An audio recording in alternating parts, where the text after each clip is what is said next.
But cancel. But not somebody should examine my case. The High Court says Supreme Court will examine. You've already been stopped from smart knowledge YouTube channel. তো বন্ধুরা আজকে বিকাশ পাত্র মামলা কিন্তু আজকে dispose করা হলো। তো আপনারা অনেক দেখতে পাচ্ছেন ডায়েরি নাম্বার এখানে দেওয়া রয়েছে। তো বিকাশ পাত্র versus the West Bengal central school service commission. তো এখানে সম্পূর্ণ ডিটেলস রয়েছে, কেস ডিটেলস, ডায়েরি নাম্বার রয়েছে, কেস নাম্বার রয়েছে, সিআর নাম্বার রয়েছে।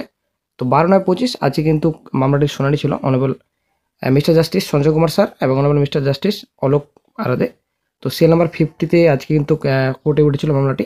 তো কেসটিকে আজকে ডিসপোজ করা হয়েছে। তো ডিসপোজ করার অনেক কারণ রয়েছে, আশা করি আপনারা জানেন। তো এসএসসি নিয়ে কিন্তু আর কোনো রকম মামলা শুনবেন না বিচারপতিরা, এটা কিন্তু পরিষ্কার জানিয়েছেন আগে থেকেই, এখনও কিন্তু জানাচ্ছেন। এবং এই মামলাটি করা হয়েছিল বিশেষ করে দাগি চিহ্নিত অযোগ্যদের লিস্ট একটা প্রকাশিত করেছে, সেখানে কিছু যোগ্য ক্যান্ডিডেটসও রয়েছেন। তো যোগ্যদের এডমিট কার্ড বাতিল করা হয়েছে, তার জন্য কিন্তু মামলাটি দায়ের করা হয়েছিল। কিন্তু আজকে কোনো কিছু শোনা হয়নি, টোটালি কিন্তু মামলাটি কিন্তু সঙ্গে সঙ্গে খারিজ করে দেওয়া হয়েছে। বিচারপতি স্যার এটাও জানান যে আপনি অযোগ্য, আমাদের কিছু করার নেই। টাকা ফেরতের প্রক্রিয়া শুরু হয়েছে কিনা তা নিয়ে কিন্তু জানতে চান বিচারপতিরা।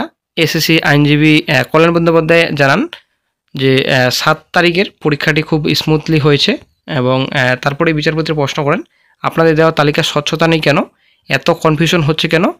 প্রসঙ্গত এসএসসির পরপর মামলায় বিরক্ত সুপ্রিম কোর্টও দাগিদের তালিকা প্রকাশ করা হয়েছে সুপ্রিম কোর্টকে, তাও জানিয়েছে এসএসসি। এসএসসির আইনজীবী জানান দাগি অযোগ্যদের এডমিট কার্ড বাতিল করা হয়েছিল। তো এসএসসির উদ্দেশ্যে এর আগে এক মামলা বিচারপতি সঞ্জয় কুমারের মন্তব্য ছিল সব দাগি অযোগ্যদের বাদ দেওয়া হয়েছে। তো এসএসসির আইনজীবী জানান বাদ দেওয়া হয়েছে। তো তারপরে এসএসসি বিজ্ঞপ্তি চ্যালেঞ্জ নিয়ে করা মামলা খারিজ করে দিয়েছিল আদালত। সুপ্রিম কোর্ট মন্তব্য করেছিল নিয়োগ প্রক্রিয়া এসএসসির নীতিগত সিদ্ধান্তে হস্তক্ষেপ না। এবার আরও এক মামলায় খারিজ হয়ে গেল চাকরি প্রার্থীদের আবেদন। তো মূল বিতর্ক একটাই ছিল, মামলার কেন্দ্রবিন্দুতে রয়েছে 1804 জন দাগি প্রার্থী যাদের এডমিট কার্ড বাতিল করা হয়েছে এবং পরীক্ষা বসতে বাধা দেওয়া হয়েছে। এই প্রার্থীরা দাবি করছেন যে মূল রায়ের 363 নম্বর অনুচ্ছেদে দাগি প্রার্থীদের যে সংজ্ঞা দেওয়া হয়েছে তারা আওতায় পড়েন না। বিচারপতি সৌগত ভট্টাচার্যের রায়টি বিজয় বিশ্বাস এবং বিবেক পারিয়ার মামলার সুপ্রিম কোর্টের আদেশের উপর ভিত্তি করে দেওয়া হয়েছিল। এখন মূল প্রশ্ন হলো যদি এই দাগি প্রার্থীদের এডমিট কার্ড পুনরায় ইস্যু করা হয় তাহলে তারা কি 14 তারিখে পরীক্ষা বসতে পারবেন? তো আজকে কিন্তু পরিষ্কার হয়ে গেল, টোটালি কিন্তু মামলা ডিসমিস করা হয়েছে। সবচেয়ে কিন্তু বড় প্রশ্নের মুখে বর্তমানে এখন তো বিচারপতিরা কিন্তু পরিষ্কার জানালেন, এদের পক্ষ থেকে বলা হয়েছিল যে এই যে টাকা ফেরানোর একটা নির্দেশ দেওয়া হয়েছিল হাইকোর্টের তরফ থেকে দেওয়া হয়েছিল এবং সুপ্রিম কোর্টের তরফ থেকেও দেওয়া হয়েছিল, সেটার কি বর্তমান আপডেট। তো এসি তরফ থেকে বলা হয়েছে এখনও পর্যন্ত টাকা ফেরতের প্রসেস শুরু হয়নি, খুব শীঘ্রই প্রসেস শুরু করা হবে। তো এই বিষয়ে বন্ধু একটা বড় ধাক্কা রাজ্যের। তো আজকে যেহেতু এই বিষয়ে আলোচনা হলো যে টাকা ফেরতের নির্দেশ পালন করা হচ্ছে কিনা, বর্তমানে কাজ হচ্ছে কিনা, এই বিষয়ে কতটা কাজ এগোলো।